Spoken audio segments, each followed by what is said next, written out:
Raphael D. Dangerfield.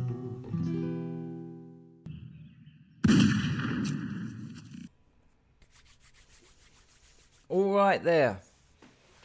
I haven't considered this story to the end. I just thought of it. I'm in a great mood. It's a beautiful day. I'm happy as Larry. It's still too early, really, for me to be making videos. I've got that kind of that sort of nervous energy. Not sure whether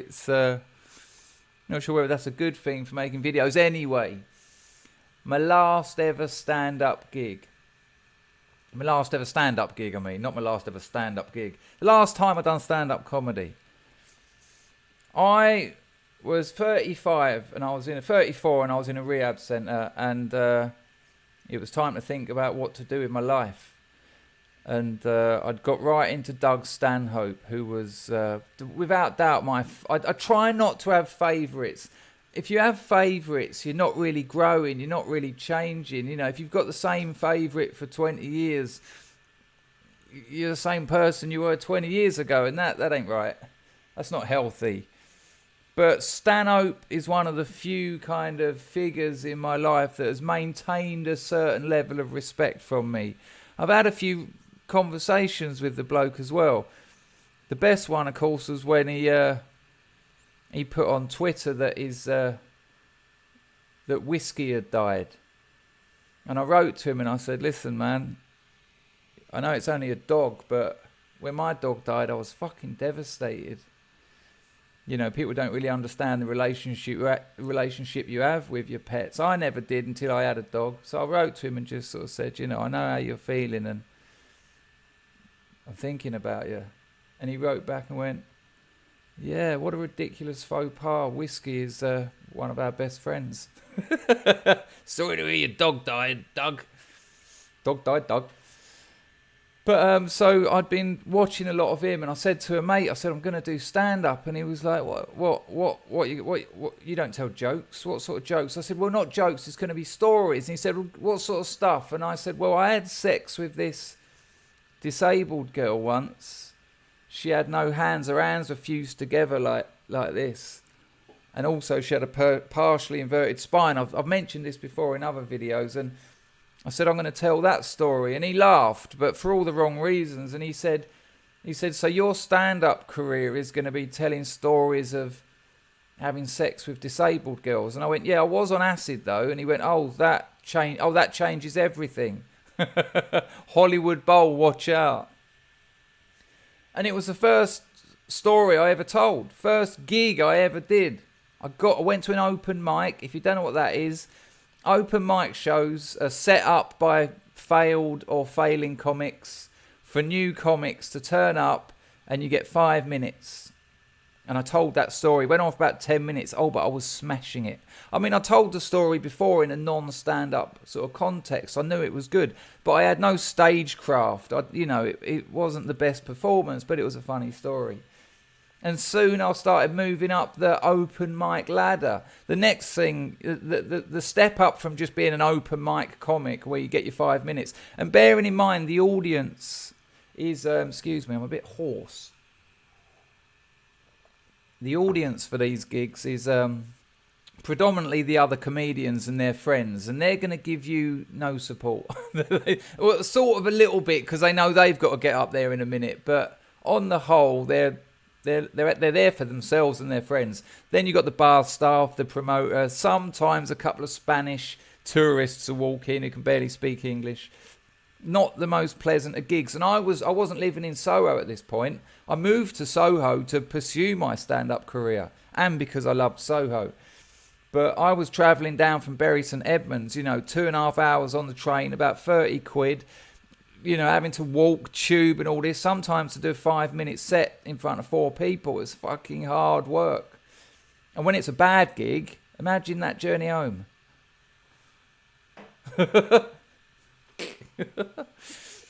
And so the step up is becoming the feature spot in an open mic gig.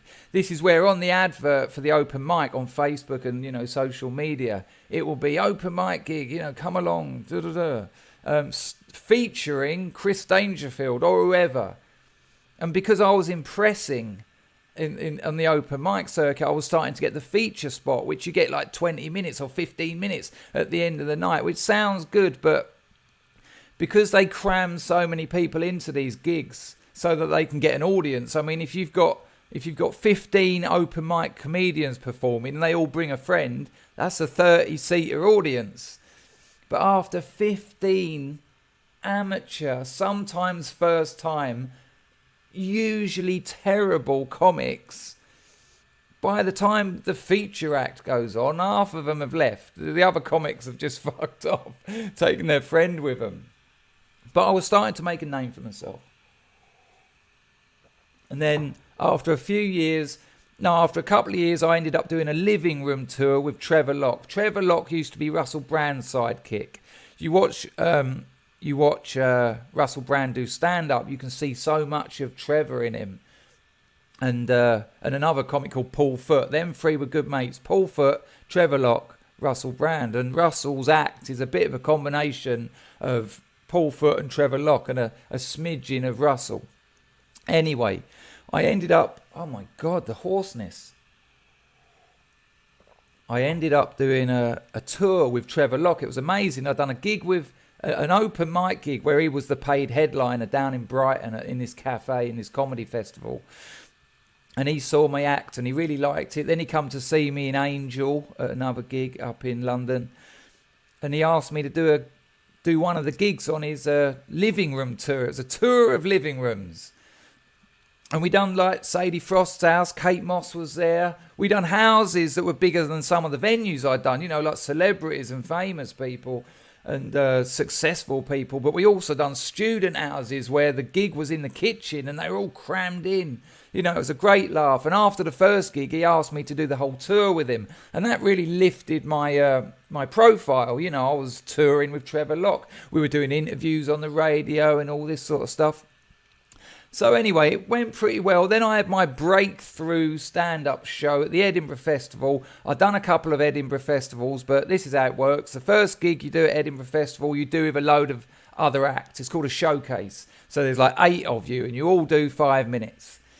And the second year, if you do all right the first year, you do like a 3 or 4 header where there's 3 of you or 4 of you, and you all do 20 minutes. And if that goes well and you're ready, you do your own show. 45 minutes of just you. And the idea is it's not just you telling jokes, there's a theme to it. There's a story arc of some sort. I mean, very hard to keep people listening to you telling one-liners and knock jokes for fucking nearly an hour. And my breakthrough show was called Sex Tourist. I went out to Thailand. Many of you would have seen me telling the story about this, but for those of you not, I'll just give you the brief version. I went out to Thailand to be a sex tourist. I was going to give it all a go. The massage parlours, the take-homes, the girlfriend experience, you name it, I'll give it a pop as a sex tourist.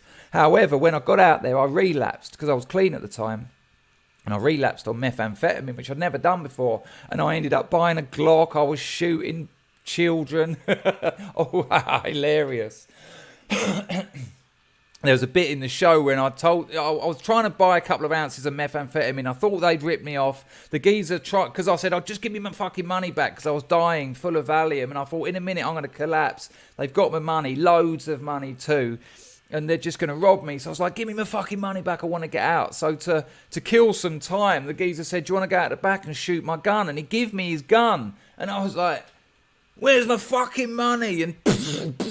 And the room was full of like drug addicts and naked children running around. And the joke I made about it in the set was, now you don't have to tell me that shooting naked children is wrong.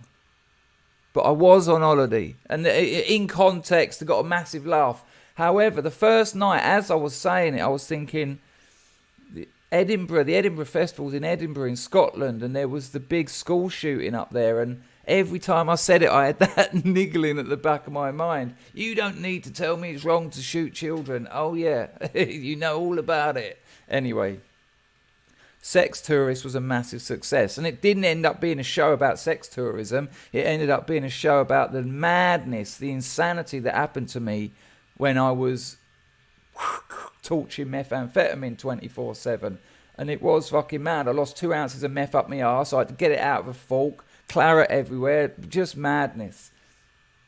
But every night, the queue to that gig went out all up the corridor, round past the other gigs and out the building. There was no seats left, no standing room. Every night I was turning people away. I was going, look, come back tomorrow because you're not going to be out of here. You're going to be at the back, and I don't use a microphone. Probably why I'm hoarse today. Don't like microphones. You have to sort of go like this. Better to have your hands. Not if you're standing at the back, though.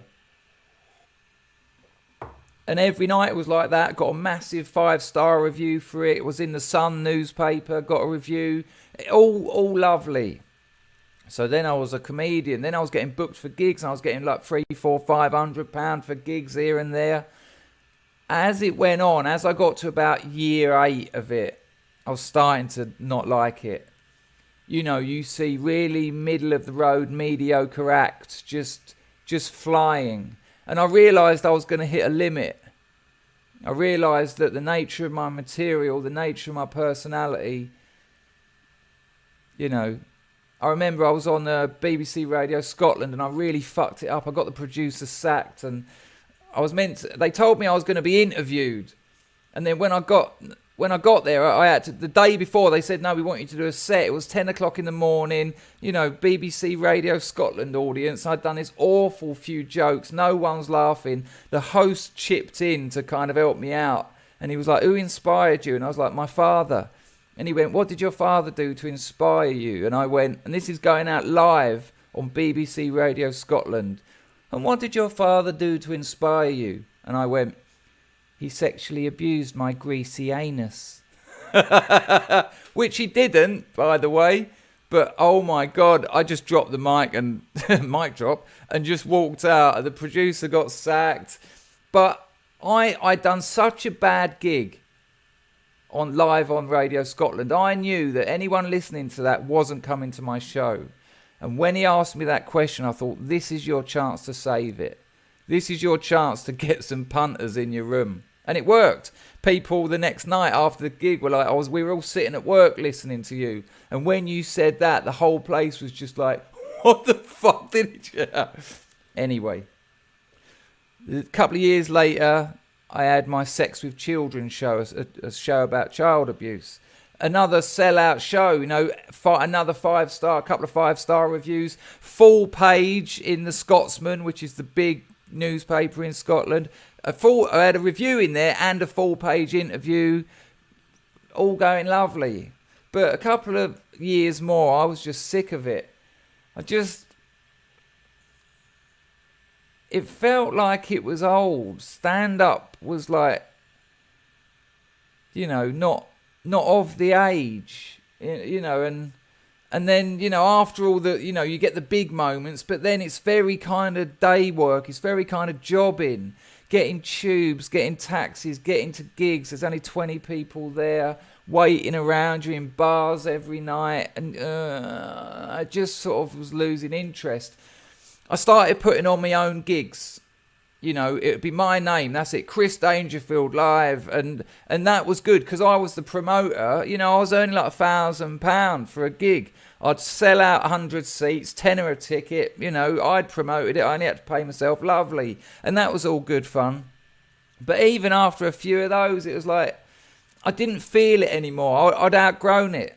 I'd outgrown stand-up. I'd done what I wanted to do. I told my stories. I'd enjoyed myself. It was starting to feel a little bit like going through the motions. And I was thinking, And I sort of didn't want to admit that to myself. You know, it wasn't that I'd failed. I was doing really well. I mean, to be able to put on a gig in central London and sell out 100 seats and earn a fucking grand, it's going all right.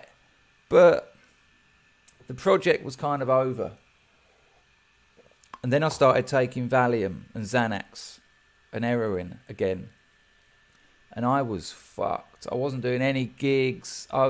You know, one of the darkest moments I can remember of that phase was sitting in my toilet in my Soho flat, talking to myself, but myself who was sitting in the main room. And the conversation I was having was all about that situation. The other me in the front room was going, you know, you can hear me. But you know when you come in here, I won't be here because I don't exist. And I could hear myself saying it from the other room. And I was sitting in the toilet and I was answering it out loud, going, no, I know. But it does beg the question, who are you or where are you? Because you're not in my head, you're going in my ears. So in terms of reality, and this would go on for hours. Oh, better have a couple more Valium. And then I was buying intravenous Valium off of the darknet. You know the story when Rupert Everett interviewed me for Channel 4 in the Groucho Club, shooting Valium. And the thing about shooting Valium is the hit is lovely. When you eat, that's not a recommendation, kind of is, but when you eat Valium tablets or Xanax or any benzos, you don't get a hit. You just get the feeling. But when you inject it, you get a rush, a benzo rush, which you don't get from the tablets. And I was getting so addicted to that rush, so I'd sort of hit it, and one injection is equivalent to 10 milligrams of Valium tablet, but because the bioavailability on an injection is so much more, it kind of lays you out and it feels like going home. But of course, 20 minutes later, the rush is gone. Now you're just sitting on 10 milligrams of injected Valium. So you have another.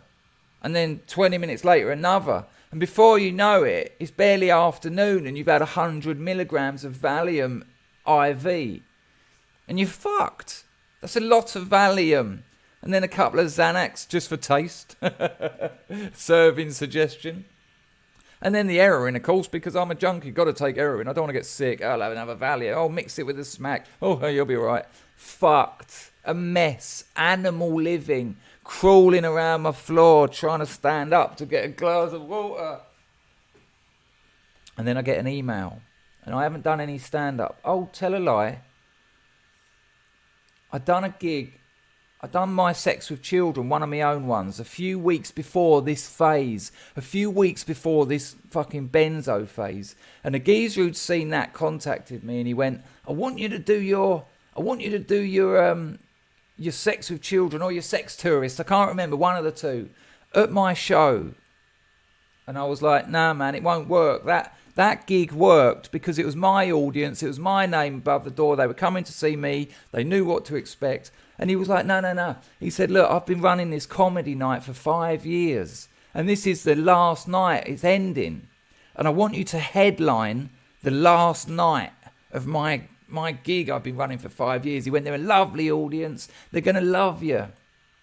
And I wrote to him, I said, look, it won't work. It's the wrong situation for that kind of show. And he was like, I'll give you 400 quid. I was like, what, when is it? Okay.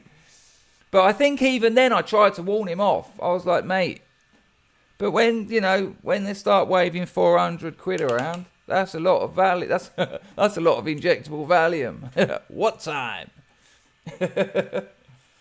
Excuse me. Oh, this'll help with the hoarse throat.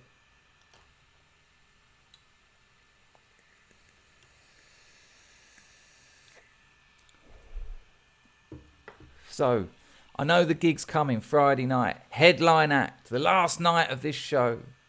It's on the bill. Chris Dangerfield. Oh. Monday, I started hitting Valium again. No sleep. Monday, Tuesday, Wednesday. Got to Friday. I'd had no sleep in about 5 days. I'd had the odd sort of half hour like this. Just standing up. Or the other one, junkies and Valium heads will know, is this one. It's fucking bizarre. You wake up, absolute agony where your spine has been stopping you from your pelvis springing loose because you're fucking sleeping with your back bent for half hour. But just gone. You know, hearing voices. Every time someone said an S, it was like, hey, Chris. And I was like, yeah. So when it comes to Friday, I try and make my way to the gig. And of course, I'm just walking around Soho. To Tube Station. Hello, Piccadilly Circus.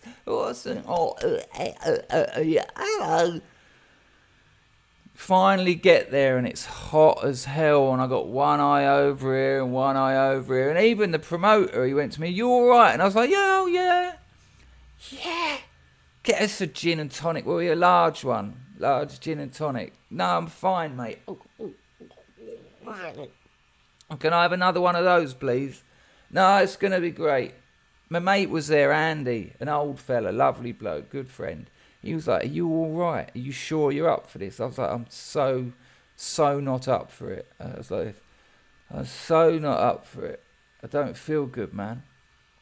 And he was like, "Don't do it." I was like, "Nah, come on, I want the money."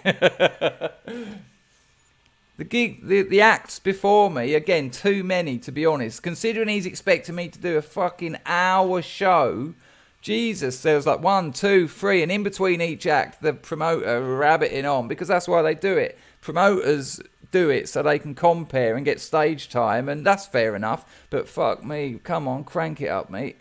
Then there was a break. Oh, and then people in after the break. Oh, there was all sorts of weird shit going on, and the bloke before me was Josh Widdicombe. You know, he's that Pratt. He's on that TV show. I think it was him, someone like him. And he'd done a very professional, very middle of the road. My girlfriend, me and her, you wouldn't believe it. She said, "Get married." I said, "Everything's perfect." She said, "Yeah, that's why we should get married." I went, "Why ruin it?" They loved it. And I thought, these fuckers are going to hate me. And I was in the wrong frame of mind. I've said this many times. First rule of stand-up, be likeable. If they like you, you can say anything. And I mean that, anything. And they'll laugh. Just make them keep liking you. And I had that proved time and time again. Look, if you can get a fucking 10-year comedy career out of telling stories of having sex with disabled girls on acid, sex with children, sex tourists, you see there's a theme here, and to do pretty well, be likeable.